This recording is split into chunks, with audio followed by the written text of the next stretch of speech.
We are the church of the helping hands, the open mind, and the loving heart. Amen.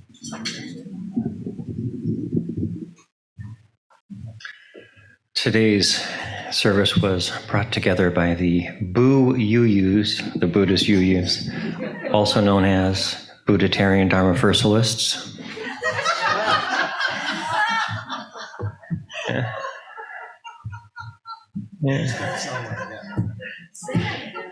Buddhitarian Dharma Versalist. I have a friend who's an Episcopal priest. He dubbed me a Buddhitarian Dharma Versalist, and I've been amused ever since. Some of us have gone to meditation retreats, worshipped at Buddhist monasteries, or studied under Buddhist masters. Others have learned Buddhist practices more informally, but all of us, these practices have added a welcome dimension to our lives. Today we plan to share with you our love of Buddhism, including reviewing some of its principles and practices, and also providing an experiential opportunity. Don Shaffer will share the story that led him into, and that continues to sustain him in his practice, taking refuge in the Triple Gem. Julia will review the Four Noble Truths and the Eightfold Path. Celia Barnes will share 4 boundless practices of meditation and will also lead us in a meditation. And finally, I will speak on loving kindness. Today we're going to talk a little bit about Buddhism. And I have to say that I'm not an expert on Buddhism, as some of our parishioners are. But Buddhism is a religion. The goal of Buddhism is to be awake. The Buddha, who is a person, means awakened one, or one who is awake. The Buddha wants us to be awake too. So what does Buddhism want you and me to be awake to? Can anyone, the adult center, what does Buddhism want us to be awake to? Our true identities, yeah. So which is what the meaning of enlightenment is. Our one meaning of enlightenment is to know who you are. And it's a difficult thing. According to ancient writings, the Upanishads, which both Buddhism and Hinduism are built on, your true identity is not just an object that exists alongside other objects in the universe. Your true identity is the foundation on which all objects, all processes of life, and even the universe itself exists. Holy mackerel. That sounds a little crazy. How could little old you and me be the foundation of the universe, or what some theologians like to call the ground of being? According to Buddha thinking, that mind is like a mirror. If your mirror mind is polished brightly, it clearly reflects your true identity. If, on the other hand, your mirror mind is dirty and covered over, it does not reflect the truth of your existence. And are there any Buddhist experts here to know what a clouded over mind is called? Ignorance, or monkey mind, right? Is also one of the things, which is a fun-sounding kind of mind to have, but it's not really. So it turns out that one of the best ways to polish your mirror mind is through acts of loving kindness, which we're going to hear about a little later on today. And I think you guys know what acts of loving kindness. Now, one of the things in Zen Buddhism that show up frequently are mirrors, which we're going to take a little look at later on, and geese. And here's someone who has found a way of polishing his mirror mind by creating an act of loving kindness with geese, orphan geese, as a matter of fact. Yeah, so that's pretty cool, I thought, pretty cool. An act of kindness. So the orphan geese that that man was leading on their migratory routes with a ultralight aircraft. So the question is, I have for you guys today is, how does a goose know how to fly? Can anyone tell me? Oh, we got some good right here. A couple of questions, a couple of answers. With its wings. Yeah, okay. Feathers, and the bones help them move like fly. Okay, that's good. That's a good answer. Kind of an academic answer, yeah. Does someone have to teach them, or do they just know? I've learned that in school, I think. My teacher taught me that so birds have like really skinny bones that can help them support flying. So I feel like that's the part that it helps them fly. Right, very good. That helps them fly when they're first born. They have a mom normally, or a dad, or somebody that teaches them to fly. Yeah, it's pretty cool. There's lots of different answers, but kind of one of the answers is that they pretty much just know. They're showing how, but they pretty just know how to fly. And the answer to who you really are, what your true identity is that you just know. But the thing is, with being human beings, we have to learn how to polish our mirror minds. Now, to do that, I've actually brought along a teaching aid today. I have got some mirrors for us to polish. So you can actually keep these mirrors, but I want you to take everyone to come up and grab a mirror. You can grab a color that you want. Which? Did you hear that guy hear that? Do we have to turn this into reality? Yes. Yes, we do. That's our job. You gotta take them. Have it not be reality. Okay. Okay, there you guys go. Okay. And will one of you guys give one to Mom, Harvey and one to Leanne? Yeah. Okay, now here's the deal. I want you to take a look in the mirror. And what do you see in the mirror? A smudge, yeah. Your mirror mind is not brightly polished, and you need to have brightly polished it. Now, it just so happens that I was able to find some loving kindness in a bottle with which to shine your mirror mind. So, yeah. So I want you guys while we sing you out, I want you to go out and polish your mirror minds. There's some stuff, and let's sing the kids out. So I need that bottle back, guys. I didn't tell my wife I took it. So. Good morning. This presentation takes from my daily refuge practice, in the beginning, in the middle, and the end, a collection of teachings from the essence of transcendent wisdom, the Bhagavati Prajnaparamita, 3 verses on the 4 marks of existence composed by myself, and Blessing Treasure, a sadhana of the Buddha, composed by Jamyang Mipam Rinpoche, a polymath who lived in Tibet at the end of the 19th century and was transmitted to me by my Lama, Khenpo Seman Bungul. Homage to the Buddha Shakyamuni. The excellent Buddha, Dharma, and Sangha, I go for refuge until awakening to enlightened awareness by the merits of practicing the 6 perfections of generosity, ethics, patience, joyful effort, concentration, and insight. May I awaken unborn awareness for the sake of the ferrying infinite sentient beings across the ocean of suffering, the cycle of existence. Inconceivable, inexpressible, Mother of Perfect Wisdom, Prajnaparamita, unborn, unceasing by nature like the sky, experienced by self-reflective awarenesses, discerning pristine cognition, Mother of the victorious ones of the 3 times, I make obedience to you. All composite phenomena are known to be impermanent upon close examination. Not knowing thus, attachment to what is wanted and aversion to what is not wanted are the causes of suffering. Familiarizing with us, identity known as ephemeral, awareness sees selflessness, a vast, profound, luminous field of enlightened activity, freedom, peace awakened. In the nature of union with unborn awareness and ceaseless, interdependent awareness.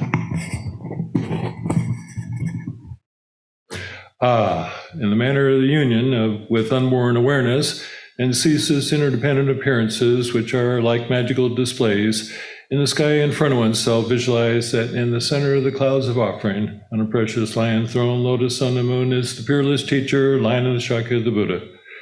Golden color with major signs and minor marks, attired in 3 robes, seated in the Vajra posture, Your right hand outstretched in the earth-touching gesture, your left hand in the gesture of contemplation, holding an alm bowl filled with nectar. The glory of your splendor radiates like a golden mountain. Nets of wisdom rays fill the sky. The 8 Bodhisattvas, heroic spiritual sons, 16 Arhats, elder noble practitioners, and the rest, retinue of ocean-like assemblies encircle you.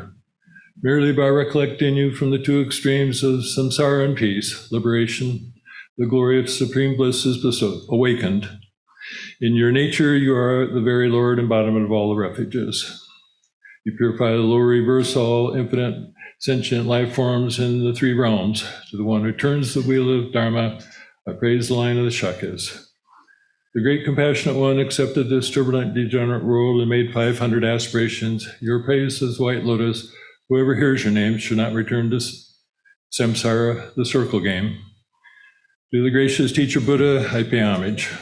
The accumulations of merit of the 3 doors and the wealth of myself and others, by visualizing them as offering cloud of the Bodhi being Samantabhadra, I make offerings. All the misdeeds and mistakes committed throughout beginningless time, I confess with strong repentance from my heart. In the merits of the noble persons and ordinary sentient beings accumulated throughout the past, present, future, I rejoice. The profound and vast wheel of Dharma, I pray you to turn in the 10 directions without cessation. You are the wisdom body which is like the sky, changes you dwell throughout the 3 times. Although for the perception of devoted practitioners, you demonstrate birth and dissolution, may ever display the manifested form body. By the merits which have accumulated during the 3 times in order to benefit infinite boundless sentient beings, the Dharma King Buddha being ever supportive, may awaken to the state of a victor, Lord of Dhamma Buddhahood. May vulnerable sentient beings in the age of dregs, by the grace of your exceptional compassion and acceptance of us, in this land of this time of the triple gem, whatever light remains is your enlightened activity. Therefore, to you as the only refuge, fearless and supreme, with the faith and confidence, I pray from my heart, do thine and do the promises of ancient time, and hold me with your great compassion until I awaken to great compassionate action. Thank you.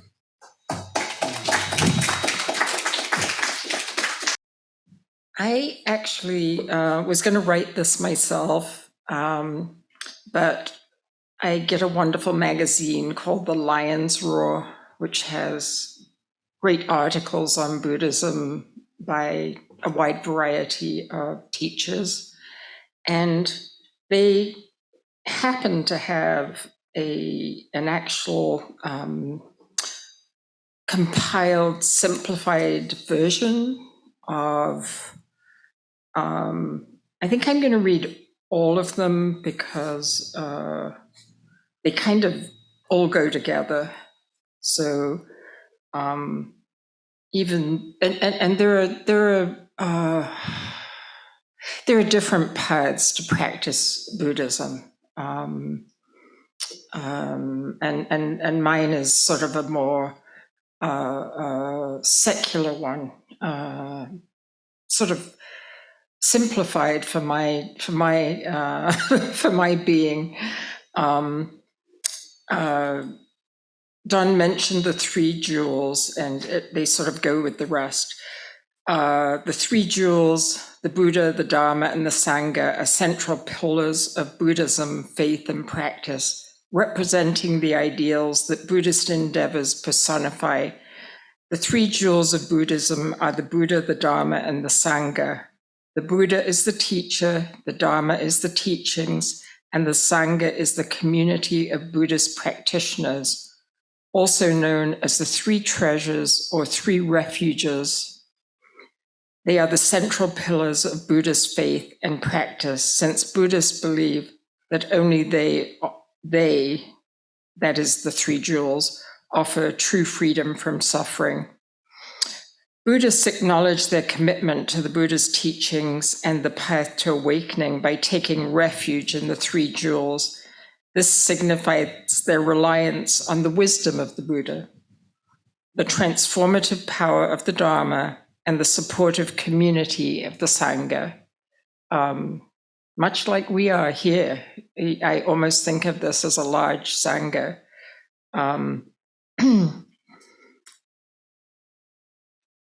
But when you take refuge in the three jewels, you aren't taking refuge in three external objects. You're taking refuge in the potential that lies within you. You're entrusting yourself to the power of wisdom, compassion, and mindfulness, and opening yourself up to the possibility of transformation and liberation. The Buddha, the teacher, this refers first to the historical Buddha, Siddhartha Gautama. He is considered the original teacher, guide, and example for all Buddhists to follow. The Buddha offered humanity a path to liberation from suffering. He was not a god, but a human being like us. In his life shows us that we too can follow the path to enlightenment. More broadly, Buddha refers to all teachers and enlightened beings who inspire and guide us. There is no God in Buddhism, I want to add. The Dharma, the teachings, the Buddhist teachings known as the Dharma start with the fundamental truths that the Buddha himself discovered when he was seeking liberation from suffering. The Dharma includes the Buddhist foundational teachings, such as the Four Noble Truths, the Three Marks of Existence, the Eightfold Path, and the practice of mindfulness, as well as the vast body of Buddhist teachings that have developed in the 2,600 years since the Buddha's lifetime.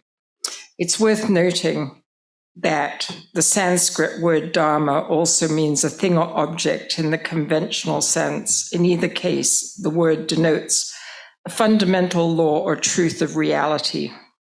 Sangha, the community. The term Sangha originally referred to a community of monastics, and this remains true in the Theravada and Nichiren Shoshu schools, I hope I pronounced that correctly, of Buddhism in the West today. Sangha has also come to mean the community of Buddhist practitioners generally, both monastic and lay. You will also hear Buddhists talk about my Sangha, meaning the specific Buddhist community or organization to which they belong. The Sangha supports and inspires us on the path.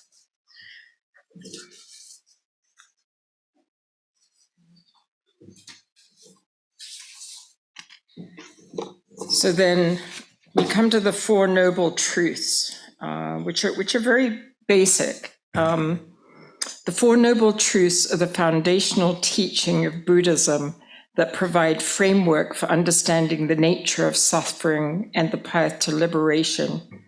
The Four Noble Truths are the Buddha's basic teachings. In four succinct statements, they encapsulate the goal, practice, and philosophy of Buddhism. These famed four truths provide a framework for understanding the nature of suffering and the path to liberation from it. Suffering. The first noble truth is the pervasive presence of suffering in our lives. The truth teaches that life always involves suffering in obvious and in subtle forms.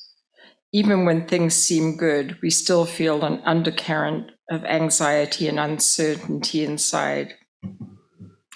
Number two is the cause of suffering. The cause of suffering is fundamental ignorance or misunderstanding about our own nature and the nature of reality. We suffer because of our mistaken belief that things, including us, are separate, independent, and solid. The painful and futile struggle to maintain this delusion of ego is known as samsara, or cyclic existence. And then the end of suffering, which of course is my favorite, maybe everybody's favorite. The good news is that our obscurations are temporary. They are like passing clouds that obscure the sun of our enlightened nature, which is always present. Therefore, suffering can end because our obscurations can be purified. I guess, with other means than Windex.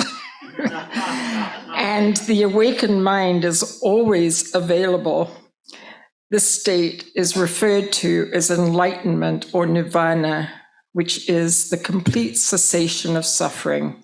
It is a state of freedom, peace, and liberation from the cycle of birth, death, and rebirth. Here I want to add a comment about enlightenment that the respected teachers I've read and listened to will concur that it is a life path, not necessarily a place you just arrive at, that it is a work in progress throughout one's life. I think the Dalai Lama would agree with that one.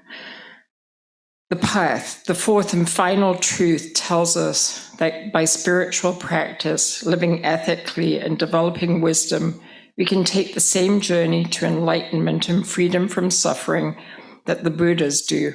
By following the Eightfold Path, we too can wake up. So the Eightfold Path is often pictured like a wheel, and the Eightfold Path is a holistic and interconnected, so it's like spokes on a wheel. A practice as taught by the Buddha as a way to liberate oneself from suffering and achieve enlightenment. The Eightfold Path is the last of the Four Noble Truths, the Buddha's fundamental teaching. Having established the truths of suffering, the cause of suffering, and freedom from suffering, the Buddha teaches us the Eightfold Path that we can follow to liberate ourselves from suffering and achieve enlightenment. The Eightfold Path is not a linear path we take step by step. It is holistic and interconnected. A holistic and interconnected set of practices to be engaged in simultaneously, as progress in one area can support progress in others. The Eightfold Path is a comprehensive and lifelong journey. The 8 elements of the path, which are described as right, wise, or skillful, are typically divided into 3 categories: wisdom, ethical conduct, and mental discipline. These are collectively known as the threefold training. These trainings are seen as essential for attaining liberation from the cycle of suffering, or samsara. In the wisdom group is right view. Right view includes a correct understanding of the Four Noble Truths, the law of karma, which is the principle that our actions have consequences, and the impermanence and interconnectedness of all phenomena. Doesn't that sound Unitarian, right? It involves recognizing the nature of suffering, its causes, and the path to its cessation. I want to add here that my takeaway with Buddhism is that we are essentially born whole and good, contrary to some other religions. We already have everything we need. We just have to unearth it. Right resolve. Right resolve means cultivating wholesomeness and ethical intentions. This includes our intentions to renounce harmful actions, to develop goodwill and compassion toward all beings, and to cultivate non-attachment or non-harming. Right speech. False speech, divisive speech, harsh speech, and idle chatter are all considered unskillful and harmful and should be avoided. Instead, we should use our words to promote truth, harmony, and understanding. Then the group of ethical conduct, right action.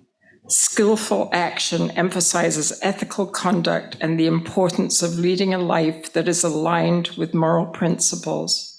This means refraining from harmful actions, including killing, stealing, sexual misconduct, and so on. Number 5 is right livelihood. To engage in right livelihood means choosing work that is in harmony with the principles of ethical conduct and does no harm to others. For example, this would include avoiding professions that involve harming sentient beings or engaging in dishonesty. Another side word, I consider David to be the epitome of right livelihood. He's a nurse and he really lives Buddhism in his work. I've had many conversations with him. I'm sure there are many other people in the room who also practice right livelihood. 6 is right effort. Right effort means persistent and diligent effort to cultivate wholesome qualities and eliminate unwholesome ones, abandon negative mental states and nurture positive ones. Number 7 is in mental discipline. So these are pretty important. Right mindfulness is the practice of being fully aware and present in the moment, observing one's body, feelings, mind, and mental phenomena with clear and non-judgmental awareness. I would consider that to be really core, that simple thing. I try and practice.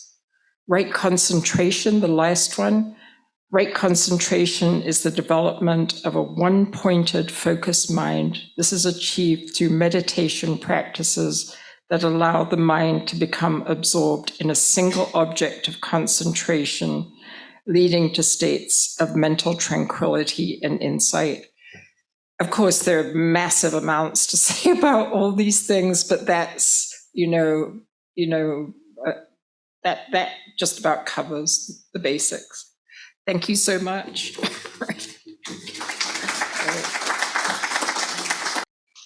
So I had to shuffle my papers because they got mixed up this morning. It's okay. So I'm going to talk to you about the 4 boundless or immeasurable. So boundless, big, big, big, beyond boundaries, or immeasurable, same, another word for the same thing. So these are practices, I think several forms of Buddhism use these practices. I happen to be mostly a practitioner of Tibetan Buddhism, and so I'll be giving that to you from our perspective. And so the 4 boundless are, there are 4, the 4 are boundless, loving kindness, or boundless equanimity. I'm on the wrong page here, sorry. I'm a little bit nervous. Boundless compassion and boundless sympathetic joy. Okay, they are about boundless openness to illuminate our inner life and our beautiful nature as human beings. And to activate this, we practice these 4 practices. So they're not meant to just study once, they're meant to bring into your life with your practice. And sometimes it's helpful if you have a certain situation in your life, you might concentrate on one more than another one. Okay, so we use these practices to cultivate virtues and radiate the qualities out to all beings, including ourselves. We take each one of the 4 and apply them to ourselves, then to those near to us, and out to all beings everywhere, with openness of the heart, boundless and infinite. The goal is feeling affectionate and connected to everyone, all living beings. So that includes more than humans, all living beings. We match up and empower the essence, the true aspects of ourselves, awake, compassionate, and joyful, carried in our heart with wisdom. And the wisdom helps you know how to use these qualities more effectively. Okay, then I'm going to I'm going to go through the qualities in order. There's two ways of doing them, and one is to start with equanimity and one is to end with equanimity. And my teachers have taught, my teachers are Khenchen Palden Sherab Rinpoche and Khenchen and Khenpo Sewang Dangyal Rinpoche. They're brothers who came out of Tibet, went to Nepal, went to India. Khenchen Palden was head of one of the 4 schools of Tibetan Buddhism that was first started in India, and he was a foremost authority on many of the Nyingma teachings and was correcting texts that they brought out. They brought out texts from Tibet. They had to smuggle them out when they left. They slid down glaciers. They were caught by the Chinese. They sat on their texts because in Tibetan Buddhism and many Buddhisms, you do not ever put a text on the floor. You don't stand on it. You don't sit on it. You put it in a high place. They usually have places up higher in monasteries or in homes where they keep the text so that because they consider that your way to become more fully who you are. So that is their most precious thing that they have. So, okay. Okay, equanimity is what makes the other meditations immeasurable. Sometimes the meditation starts with loving kindness first and then equanimity last. But on ours, we start with equanimity so that they're all imbued with the qualities that go out equally everywhere. So there's a Zen saying, enlightenment is easy for those with no preferences. Of course, most of us have preferences. Equanimity is feeling strongly connected to all beings, to everyone and every being. Thinking broadly helps us to expand who we care about and how much we care. My country, my people, me, mine, I, can make our hearts smaller and us more disconnected. Increasing equanimity, we include more fellow sentient beings in our circle. And this is why the Dalai Lama is always smiling. This is one of his big practices, and he teaches this sometimes. Okay, so now back to my, let's see here where we are for. Okay, without equanimity, we may have compassion for some and hatred for others. We may swing back and forth in extremes. Partialities cause fighting, wars, and lots of misery among non-human beings as well.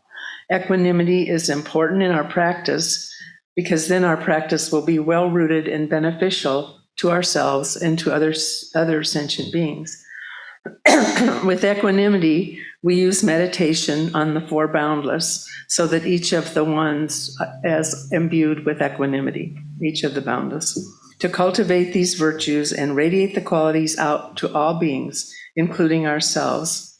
Equanimity is one of the 4 boundless, and my teachers taught to cultivate equanimity as a basis for the other 3.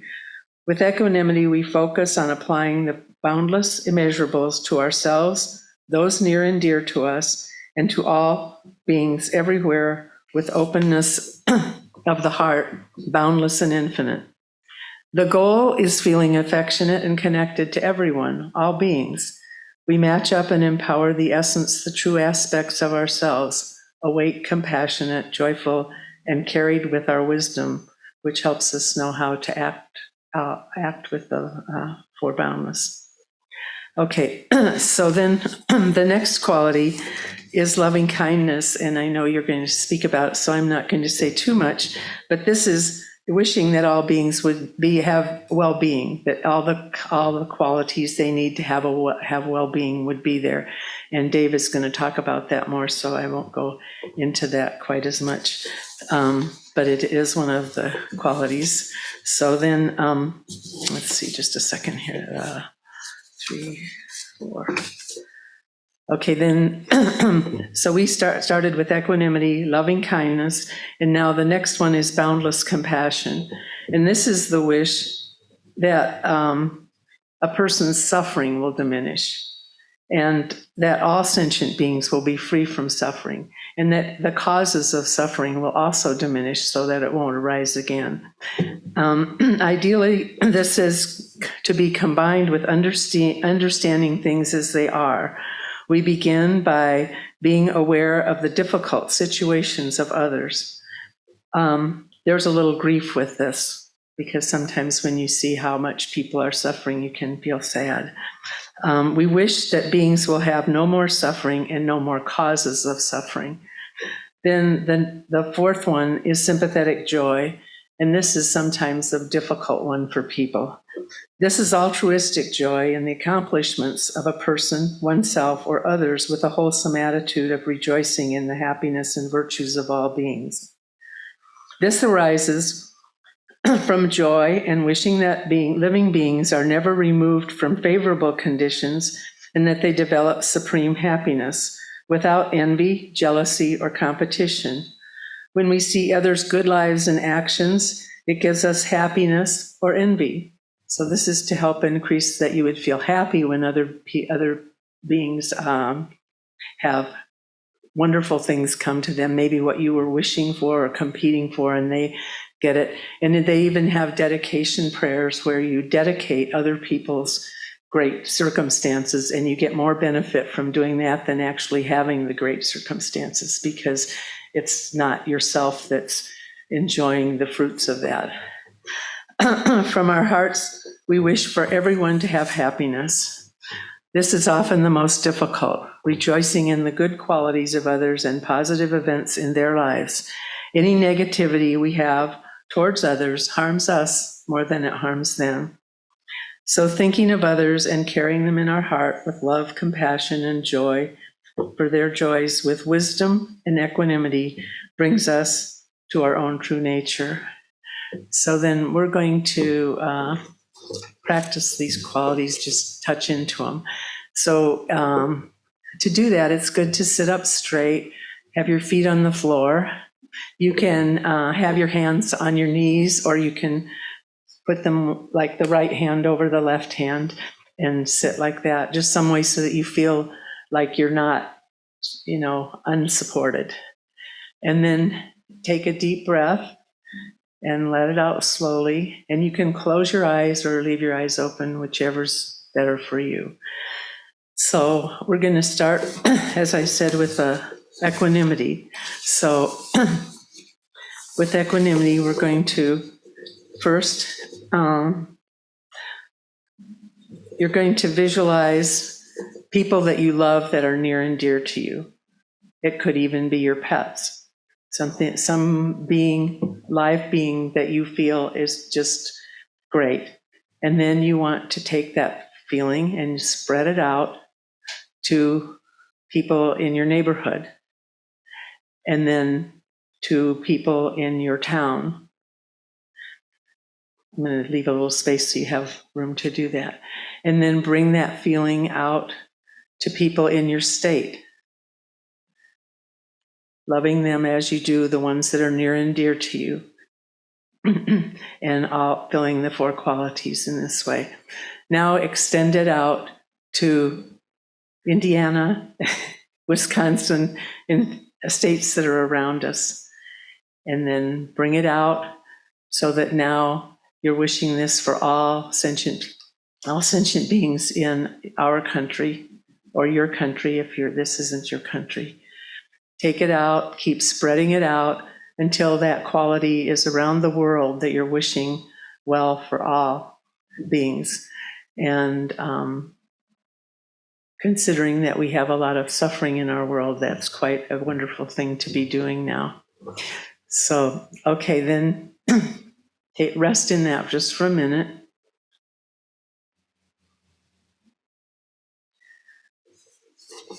And then come back. And now the next one is wishing loving kindness. So again, pick an object or a person or a being, a pet, something that you feel is very close to you, and wish for the happiness of that being or those beings. Spread it out to include the neighbors, all of the neighbors, not just the neighbors you really like, Then spread it out to everyone in your town. And then go from there to your state. Keep just expanding your wish for all the loving kindness for all these beings not having any difficulties.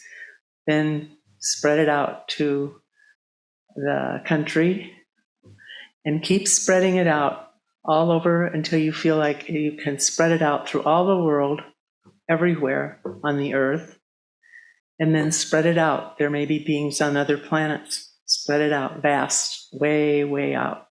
Just keep spreading it out.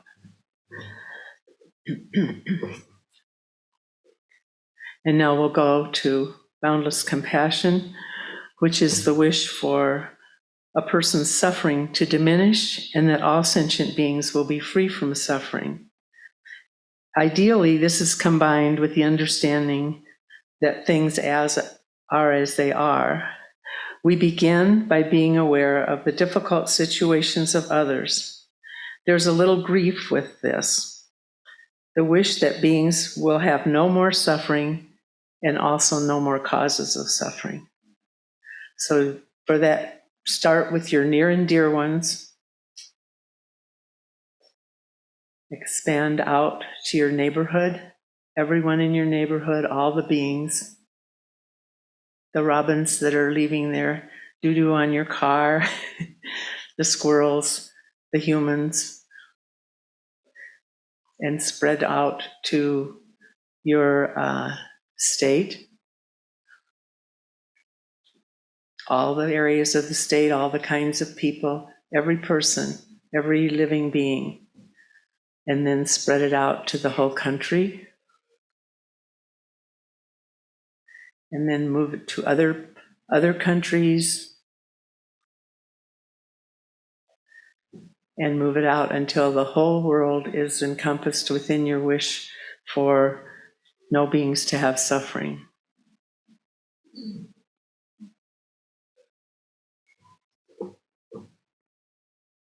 And then come back, take a breath.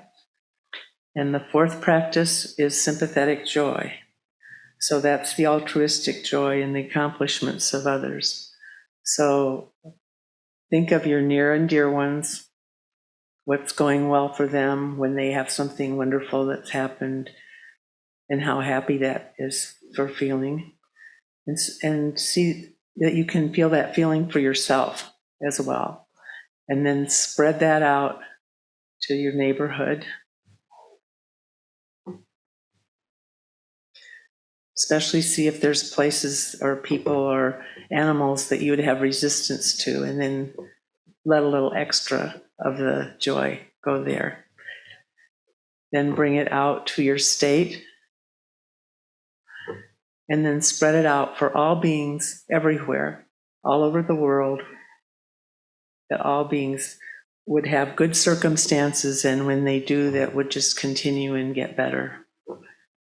And then spread that out until it not only is on the earth, but all worlds and universes that might exist.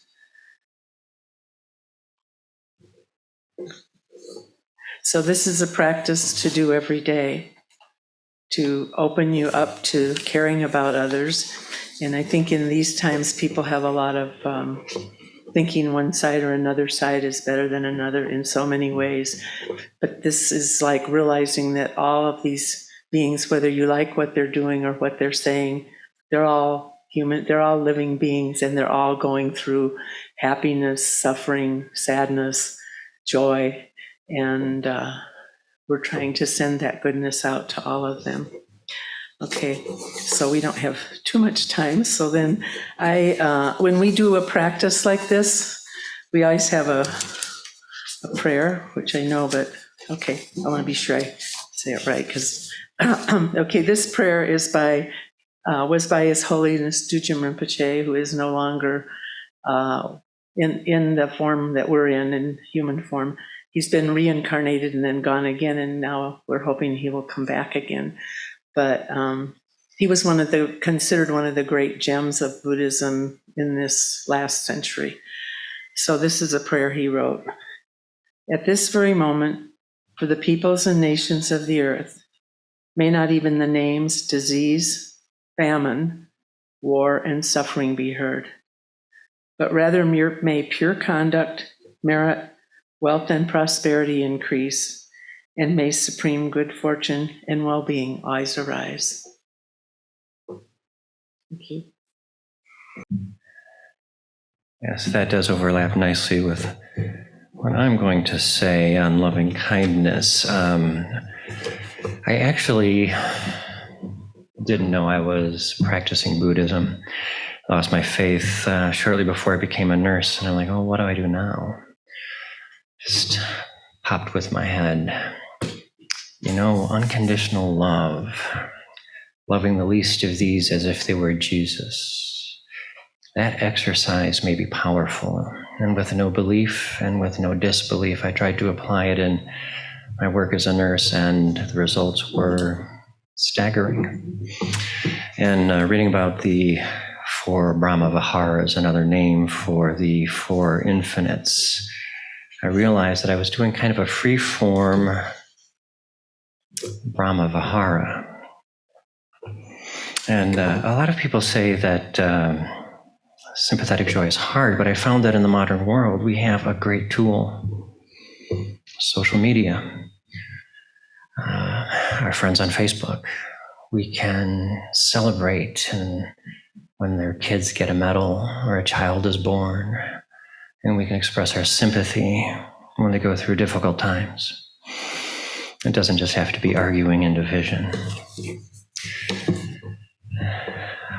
Thich Nhat Hanh, the Vietnamese monk, he said often, the Dharma is not Buddhist. And the reason I'm actually here is because I was looking for a Sangha. Being Buddha, Dharma is a community of faith. It is a community of love and support. And whether or not Buddhist tradition speaks to you, I see so many of you practicing loving kindness and the other Brahma Viharas. I'm going to focus on loving kindness, and most of my words are going to come from Sharon Salzberg from her book, Loving Kindness, Spiritual Practice by Uprooting Mythologies of Isolation uncovers a radiant, joyful heart within each of us and manifests this radiance in the world. We find beneath the wounding concepts of separation a connection both to ourselves and to all beings. We find a source of great happiness that is beyond concepts, and it's beyond convention. Freeing ourselves from the illusion of separation allows us to live in a natural freedom rather than be driven by preconceptions about our own boundaries and limitations. The Buddha described the spiritual path that leads to freedom as the liberation of the heart, which is love. And he taught a systematic, integrated path that moves our heart out of isolating contraction into true connection. And that path still lives with us as a tradition of meditation practices that cultivate loving kindness, compassion, sympathetic joy, and equanimity. I've been looking at it with loving kindness first. Together in Pali, which was the language the Buddha spoke, the Brahma Viharas mean heavenly, Brahma meaning heavenly, and Vihara meaning abode or home. And by practicing these meditations, we establish loving kindness, compassion, sympathetic joy, and equanimity as our home. Through loving kindness, everyone can flower again from within. When we recover knowledge of our own loveliness and that of others, blessing happens naturally and beautifully. Loving kindness is the first of the Brahma Viharas. The others, compassion, sympathetic joy, and equanimity grow out of loving kindness, which supports and extends these states. In our culture, when we talk about love, we usually mean either passion or sentimentality. It is crucial to distinguish loving kindness from both of these states. Passion is enmeshed with feelings of desire, of wanting, controlling, owning, or possessing. By contrast, the spirit of loving kindness is unconditional. It's open and unobstructed. Like water poured from one vessel to another, loving kindness flows freely, taking the shape of each situation without changing its essence. When we practice loving kindness, we open continuously to the truth of our experience changing our relationship to life. Love not bound to desire does not have to pretend that things are other than the way that they are. In cultivating love, we remember one of the most powerful truths the Buddha taught, that the mind is naturally radiant and pure. It is because of visiting defilements that we suffer. We know directly from our own experience that when certain states of consciousness arise strongly within us, they have a tormenting quality. States like anger, fear, or greed.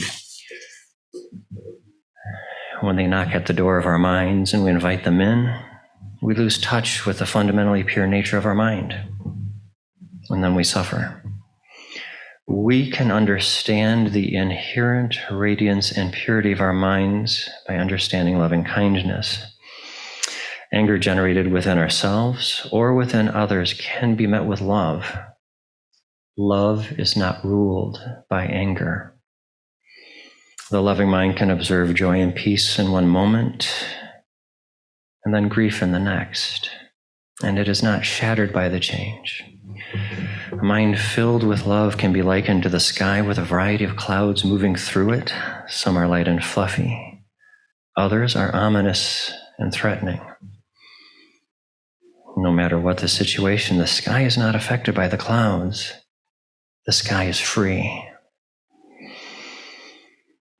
No external conditions can prevent love.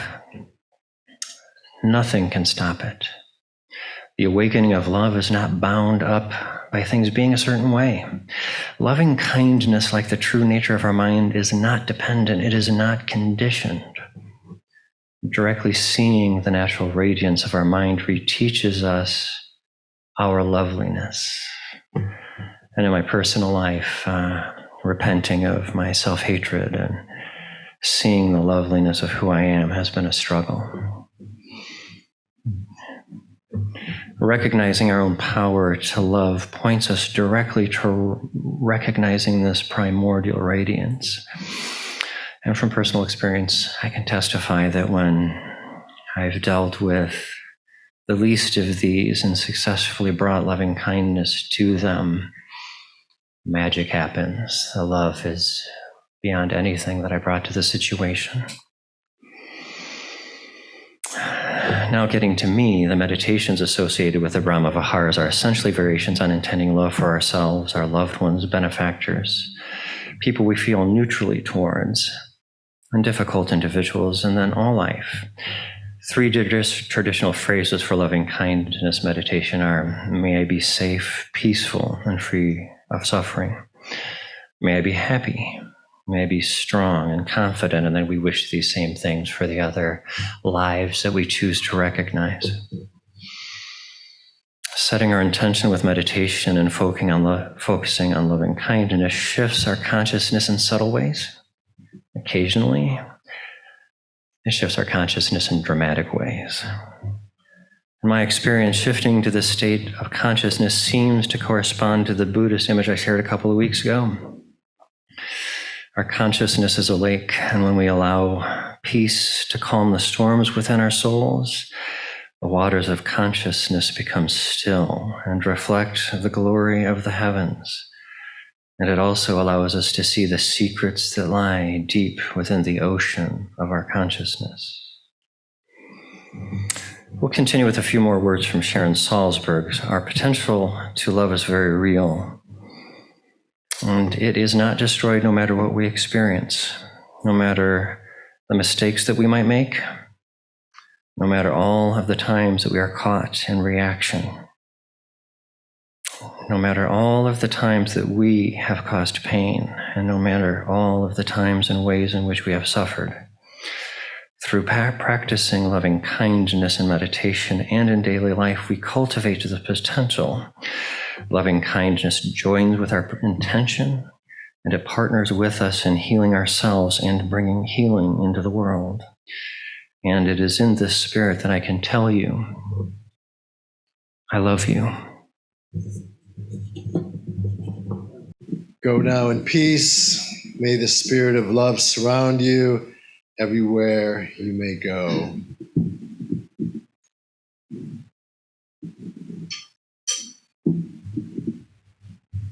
Now we'll circle